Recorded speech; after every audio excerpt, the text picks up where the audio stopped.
Hey folks, welcome today to Pivot Live, our very first roundtable series. Our featured topic today is facility site assessments, and we're so grateful to all of you for joining us. I'm going to take a couple minutes to talk about Pivot and what we're all here to learn today, and then I'll introduce you to our speakers. Pivot streamlines suitability, siting, and permitting for infrastructure projects by providing actionable, accurate data. We have curated a massive database of land, environmental, parcel, and socioeconomic data, and we make it easy to access and share through our simple and familiar mapping and analysis platform.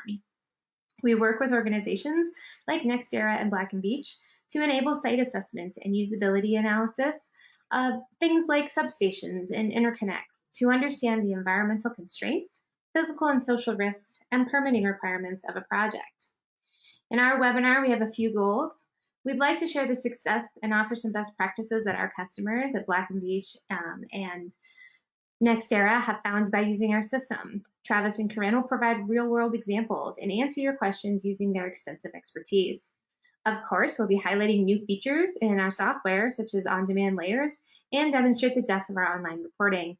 You'll note that the speed of our data and our system and how quickly you can answer critical project risk and permitting questions. We will showcase the accessibility, accuracy, and quality of our data as well. And we'd like you to know that it's easy to use, and it allows non-technical folks to be self-sufficient. You can minimize dependencies and distractions on internal resources. You can save money with fewer dependencies on external resources, such as data companies or other software. And last, of course, we're here to answer your questions at the roundtable. So please ask questions. You can submit them through the chat, as we already went over, or you can raise your hand and we'll be glad to answer them. So we're talking with three folks today. I'm going to introduce Rich, and then I'll let Travis and Corinne introduce themselves. Rich Henry, our Director of Professional Services, oversees our client success and onboarding program. He has 15 years of experience in the energy and geospatial sectors, and he's going to demonstrate our tools today and guide the discussion. We're also chatting with Travis Fall, Environmental Service Manager at NextEra Energy Resources, and Corinne Rosagna, Lead Environmental Scientist at Black & Veatch. I'd like to let them each introduce themselves, and we'll start with you, Travis. Can you share your role and how the Pivot platform adds value to NextEra? Sure. Can everybody hear me okay? Got you. Yep. Okay.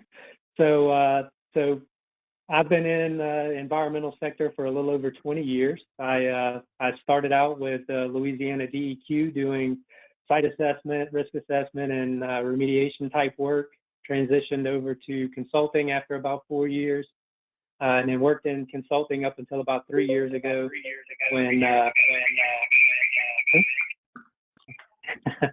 when I joined NextEra, and I was brought on to start the pipeline permitting group for NextEra, and have been doing that for about 3 years now. We've got a really good team that we've built and developed here. Some of the benefits that I've seen, we've used this. I guess we started out using it on our Southgate project. Was the first one that we ever used Pivot software on, and we're really impressed with not just the routing capabilities, but we used it for the data management and may use it for other things. I think we'll talk about that a little bit more later. But more recently, we used it. We were brought in to help transmission with routing a pipeline for a facility that they were working on, and we had our GIS person, Dave Coleman, who I think may be on the call today, run the analysis, and he put together the data package for us, and we did our assessment and sent it over to our transmission group, and they were looking through it, and they were really impressed with the how comprehensive the data was and the analysis we were able to pull together with that. And I think they've started to engage with you guys and maybe starting to use your services going forward. Some of the other benefits that we've seen is that it's based on the Google platform instead of the Esri platform. And Esri is a really powerful tool, but everybody's familiar with how to use the Google platform. And so in our experience in bringing on and managing a project through it, we didn't have any issues bringing people on and having them immediately be able to pick up the tool and kind of intuitively just be able to use it. And then it's also helped because people can use their Google Earth or things like that and and draw in proposed reroutes or draw in things and export out a KMZ and shoot it over to us, and we're able to drop it into Pivot and kind of do quick evaluation. So it's really enhanced, I guess, the amount and quality of the data we have on the front end, but then also the usability in managing the projects as well. Thanks, Travis. Yeah, thank you, Travis. Corinne, can you introduce yourself and then tell us why you or the benefits of the Pivot platform for your team? Yeah, absolutely. Well, I'm Corinne Rosania, and I work with Black & Veatch. I'm in our Environmental and Sustainability Services group. I happen to be housed in our Power division, but we actually provide environmental services throughout the whole suite of Black & Veatch. So we work on water, wastewater, oil and gas, but a lot of times I'm focusing on transmission line or power plant type facilities. So that's some of the examples we'll probably give today, or I'll pull from. But just a little background from me, so you know who I am. I've been in the environmental world, I think about 10 years or so. Prior to coming to Black & Veatch, I worked at a previous private environmental consulting firm, but then prior to that, spent about 8 or 9 years, I guess 8 years, working for Missouri Department of Natural Resources. So I have a strong, I guess, environmental background in the regulatory world, which definitely helps when we're evaluating what types of permits or environmental constraints may be necessary to look at when we're evaluating, doing a site assessment, looking at cost and schedule implications on a project. And also, side tidbit that's fun with Pivot is I am a trained archaeologist. That's what my background is. So a lot of times I get to maybe nerd out or use that expertise to help on our projects as well. So just a fun little plug there. For the benefits of Pivot, I would echo a lot of what Travis said. We're seeing a lot of the same things at Black & Veatch.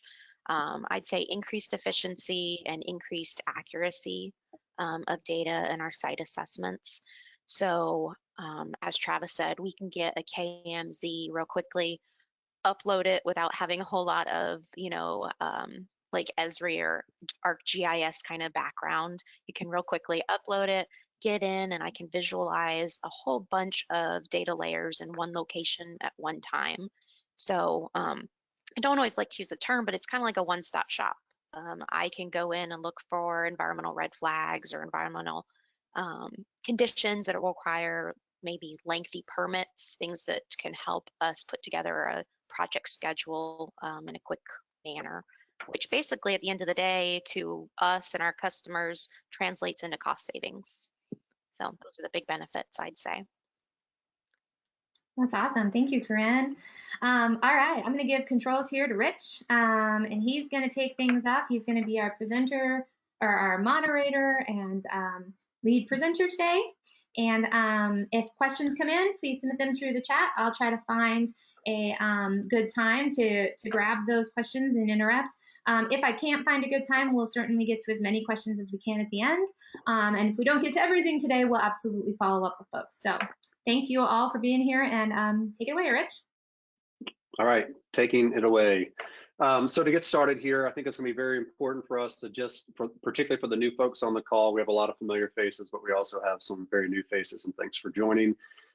I want to spend as little time demoing and spend more time talking, but I do feel like it's important to kind of jump into the system and just to get some of you all familiar with it so it has some context when Corinne and Travis are talking.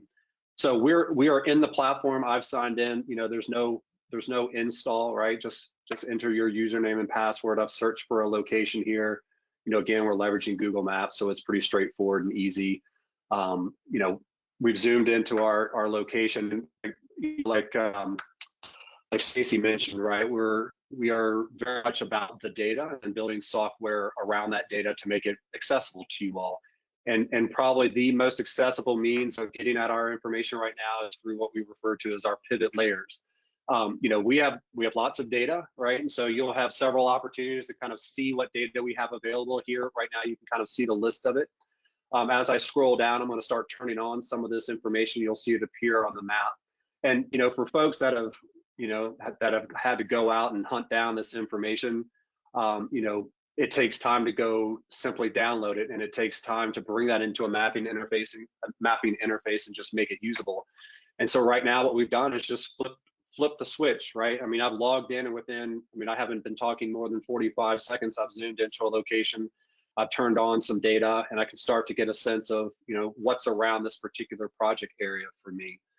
And if I was to start panning to the east across the plains and head over to the East Coast, this information would just continue to populate. And so, having this data for the entire US literally at your fingertips, and to use Corinne's terminology of that kind of one-stop shop is very powerful, particularly for organizations like Black & Veatch and NextEra, where their projects are literally scattered all over the United States. And so from, one moment to the next, they may be on the East Coast, and the next moment they're on the West Coast. And so having this available is important. So again, these pivot layers from a visual perspective, super quick, super easy. You can be in and out of the environment really quickly, but we can also perform a search here. So I can click on the map, which allows me to interrogate the data a little bit further. So here I can start to see some of the boundary data that's inside the database. For example, the USACE districts and the Fish and Wildlife Service districts. And so, that's going to start triggering, what jurisdictions am I working in? What sort of permits am I going to have to start thinking about? And as we scroll down, we have cultural information, more ecology and environmental data. And if I want to select on these and expand the attributes, now I can kind of do a bit of a deeper dive. But, none of this is requiring any sort of expertise, right? At the end of this call, you will already know how to use that. And that usability is super important. Again, just to kind of reiterate what Corinne and Travis were saying. So I've blabbed, right? And we're not here to hear Rich. So Corinne, these pivot layers are fairly new. They have probably been available to our customers for maybe 2 months. Can you talk about under what context you guys are leveraging the pivot layers today?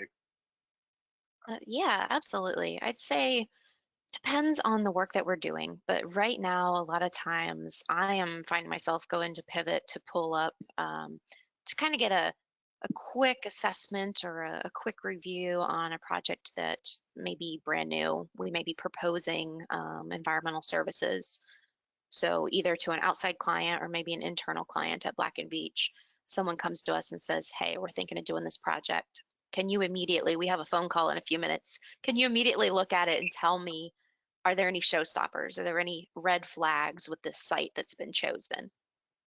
So real quickly, I can either just zoom into an area, or if we have a KMZ, I can upload it. But sometimes I'll literally just go in, navigate to the area, and I can real quickly look at it and see, are there any environmental constraints that might pose a significant challenge for us? That way I can immediately start thinking, oh, okay, there's floodplains, there's wetlands, things like that I can immediately go back to the project manager and say, hey, we need to budget some time or some money for this, or do we have any possibility to talk about shifting or not working in that area? So those are real quick, important, high-level items that I can evaluate real quickly. So try to think, that's probably the big thing right now if I'm trying to get a real quick assessment how I'm leveraging it. Okay. So. Yeah, thank you. Travis, you guys have been, you talked about this and when you were in during the introduction. You guys have been leveraging the platform now for a couple of years, primarily from that collaborative perspective and from that routing perspective. So, talking about pivot layers here for just a moment, how have you, or how do you anticipate leveraging the pivot layers from, in NextEra? Sure. Yeah, we have been using it. So we use it to do all of our early stage project development. And so it's something we're using there and looking at red flags that come up and things and trying to do that initial routing. But then also once we've gotten into a project and we're actually collecting field data and we've got all that in there and things are coming up in the field and we're having to evaluate, okay, well, we've got this resource, this sensitive resource that we want to try and route around or avoid. And And so Pivot's a really good way for us to be able to get in there and to be able to look at some of those potential reroutes and quickly see what are the impacts or what are the other resources that we may be impacting with those reroutes, and kind of what's our best option from a desktop review. All right, thank you. Okay, so what I'd like to do now is, we've been talking fairly high level, kind of to use some of the terms, at a glance, quick assessment. Now I want to transition the story to, starting to get at some of the more tangible metrics, things that, we can put our hands on, numbers that we can see to start putting together estimates or getting a real sense of some of the risks that a particular project area might face. So I'm going to go ahead and I'm going to turn off some of the noise here. And I'm going to switch over to our Aware extension. And so what I'm going to do is just spin up a really quick project for this area that we're looking at. And what I'm going to do is just kind of heads up digitize on the screen here. And again, I think is really important here is the fact that we're not going to do any heavy duty training in order to accomplish drawing a shape on a map. And this shape could be a point line or polygon, right? For telecom folks, it might be, reviewing a small cell tower location or a location for a new antenna. Travis has talked about, reroutes, or, maybe you're vetting an electrical transmission line or a compressor station or whatever. It doesn't really matter. There's a ton of use cases. We're not pinning anybody to one particular use case here.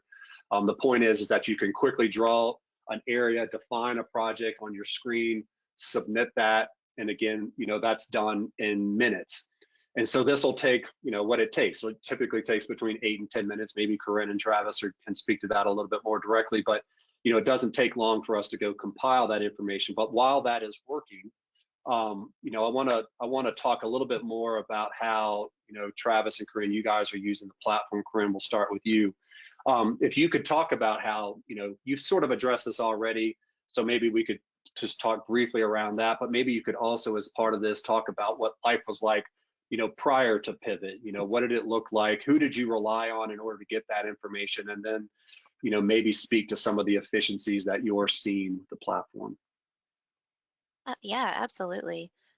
So I don't think I used the term before, but a lot of times whenever we're looking at evaluating a site, I may do that quick red flag look, but then if I'm actually going to spin up a project and put something together for our proposal team or for a project manager, I'm actually going to put together a permit list.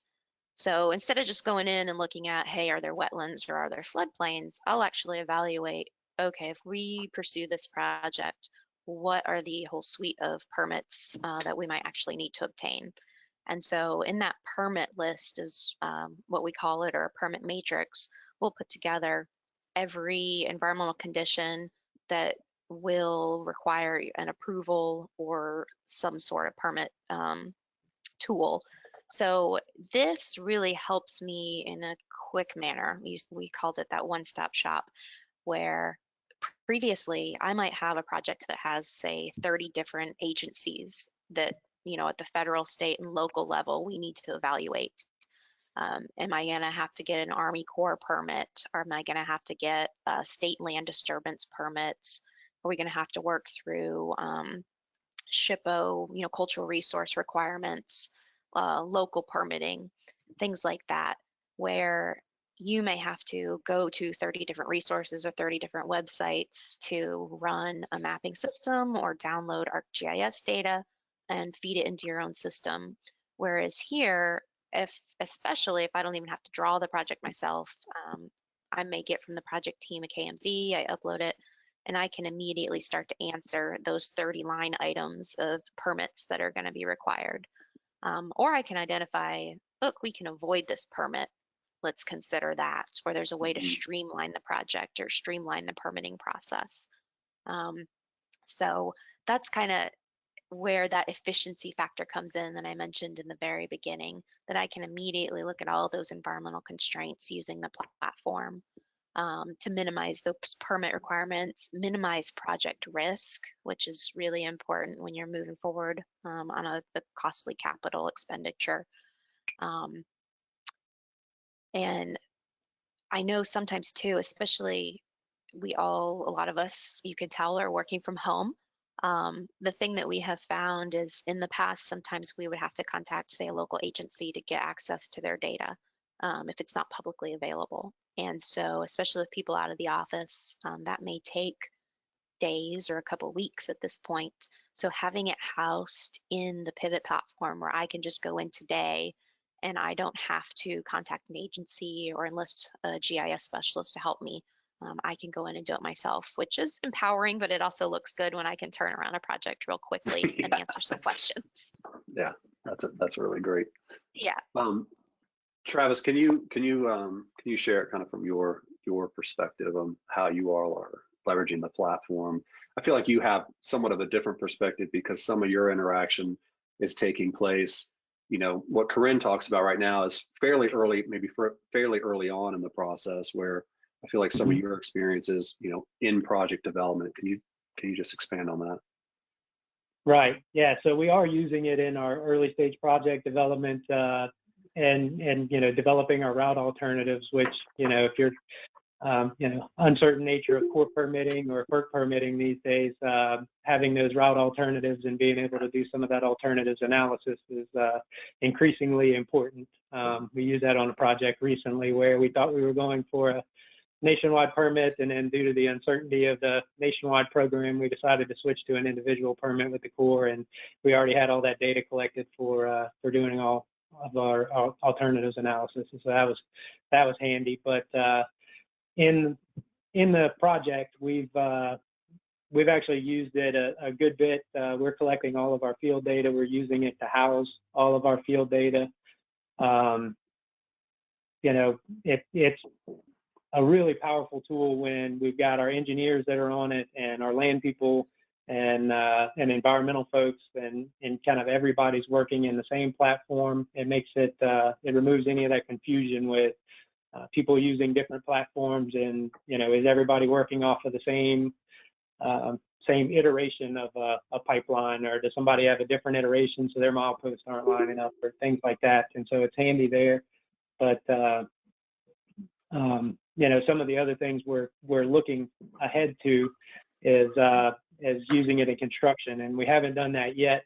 But some of the ideas we have for construction is, especially on our FERC projects, where it's so important to document all of those environmental controls and that they're being addressed in a timely manner. We're looking at putting all of those ECDs into the Pivot system and having our EIs out on the right of way with tablets, and if they see a silt fence that's down, they can take a picture of it and document it, and kind of figuring out how, whether it'll build a report at the end of the day or notify the contractor that those need to be repaired. But it builds that record so that if the next week the FERC inspector comes out and that same silt fence is down, he says, well, last week I told you to fix this, and and it's still down. We can we have that record built that can kind of show, well, no, we fixed it, and the cows trampled on it again, or something like that. All right, thanks. Okay, I'm going to shift gears. Right, we've been again working from that fairly high level, driving into the details. So we've defined, in this particular example, we've defined this project area. And so what I'd like to do now is I've sort of kind of pre-baked another project here, again around wind farms, where I've loaded or created an interconnect, some turbine locations, and then the actual project area here. So, 3 projects kind of building the story for one greater, 3 aware projects building the story for one greater project, and some of the major components and sort of understanding how these individual pieces will be kind of impacted from an environmental and constructability perspective. Okay, so what I want to do now is go look at the details, right? Go look at the reports. So what we're looking at here, as I illustrated there on the map, we had 2 sites, and we have the summary information over here where we can do a side-by-side comparison, right? Here's site 1 and here's site 2. And as we scroll down, this is another opportunity for folks that are not familiar with the Pivot system to kind of get a sense of the data. So I'm just going to quickly scroll down, identify a few things here, like the depth to bedrock, and then we have some environmental information here with floodplains, more geotechnical information as it relates to geologic units and karst topography. We have data in here about potential land ownership conflicts, more environmental information et cetera, right? Particularly this percent slope, I think is very relevant. The reason I point that out is, we have, Corinne and Travis on the call who are like neck deep in environmental, right? But this data, right, as you can see here, particularly as we talk about some of the geotechnical information, starts to reach out to other disciplines. For example, engineering. So we'll start with you, Travis. Can you speak to how the platform is, kind of reaching out to other disciplines within NextEra? Sure. Yeah. So I guess we've been pulled in a little bit, some of our projects, because NextEra is such a big company. Some of our projects are involving transmission, and they're building a new plant or they're doing something like that, and then they're going to need a gas line run to it, and so that they'll pull our group into it, and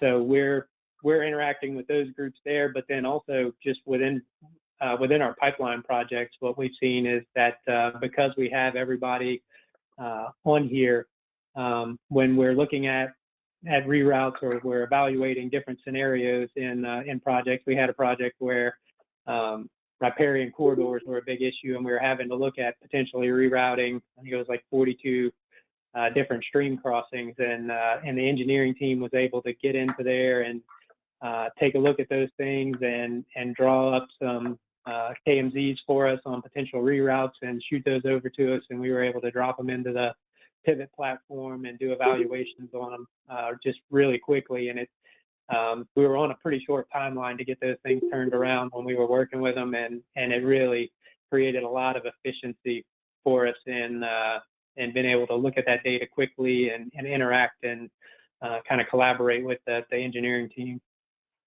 All right, thank you. We're sort of at time. There's just one more topic, and Corinne, I'm gonna ask you to sort of elaborate on it, and that's just talking about the Pivot data from a cost estimation standpoint. I'm gonna switch over to this interconnect and take a look at the wetland information here, and just quickly identify some of the data that we're sort of building here. We've got the milepost information for where it's intersecting this project. We have some of the source data, but as we scroll down here, we identify the agency and the published date, but we're also calculating the crossing length and acreage.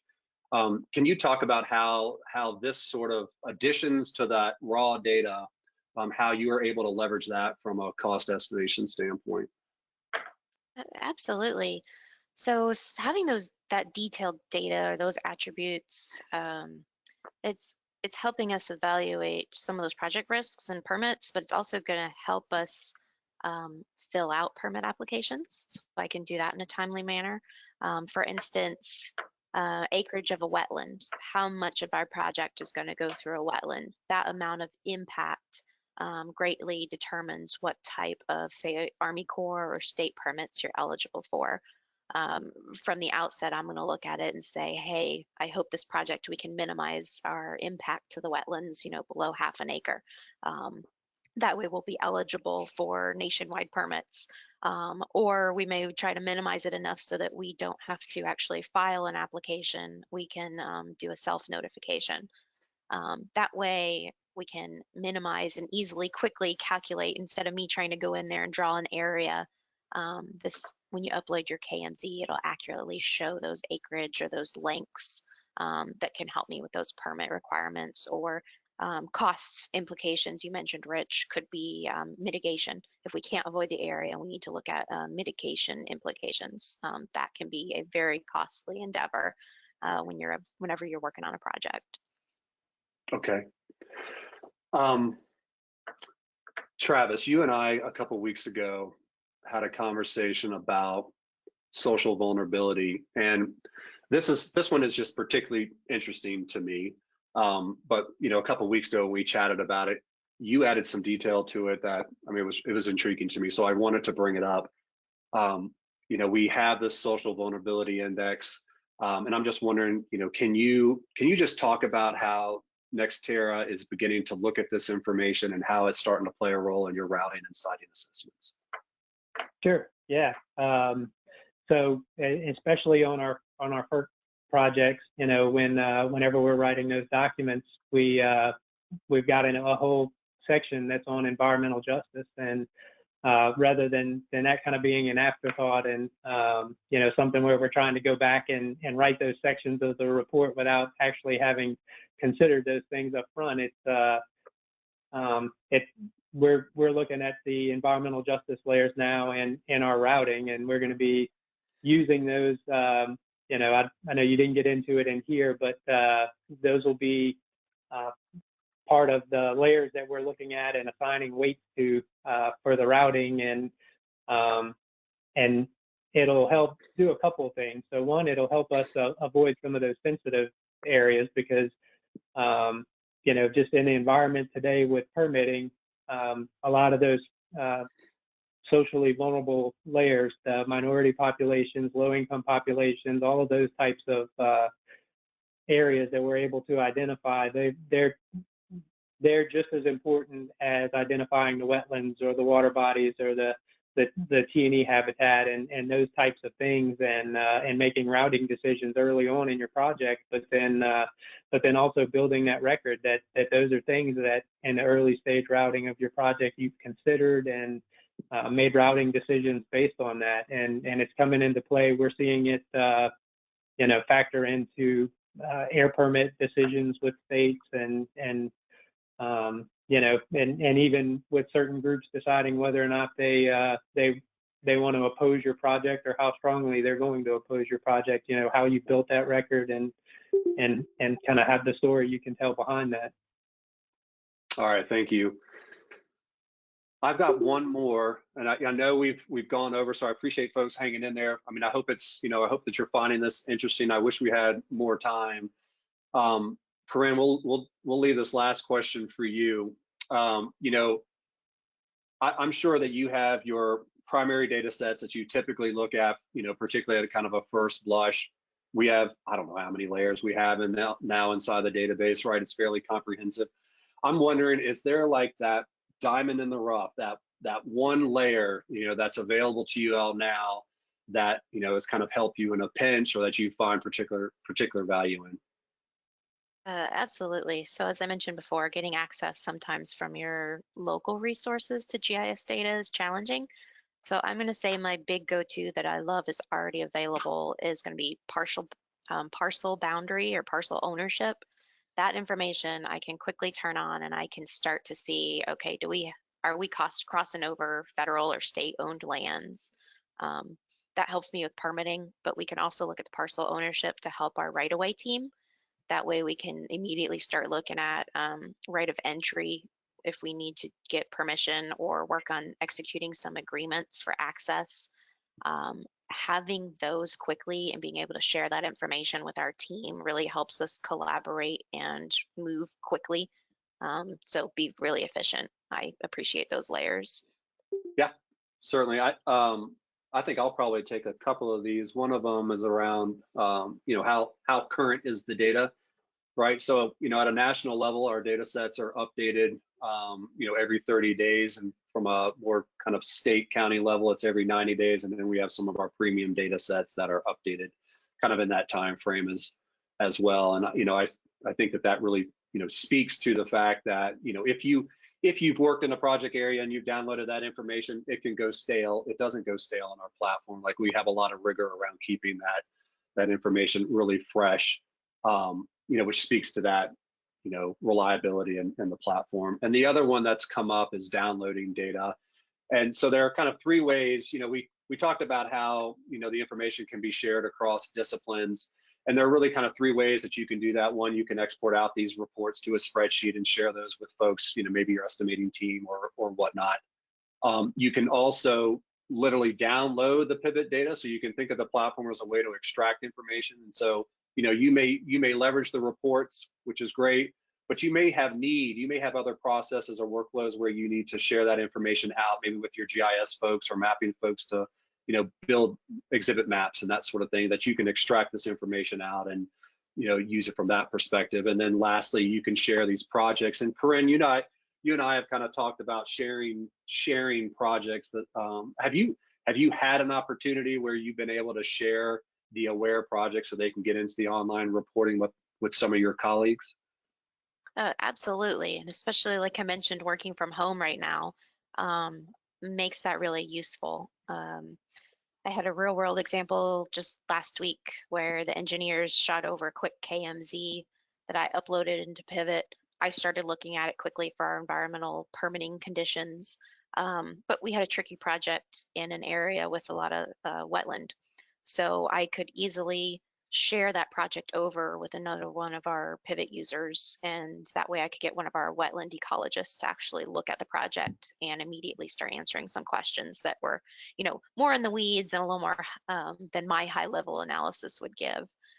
So that way, real quickly, he didn't have to spin up the project. I think it was one of those, hey, we've got a client call here in 5 minutes. I need some answers.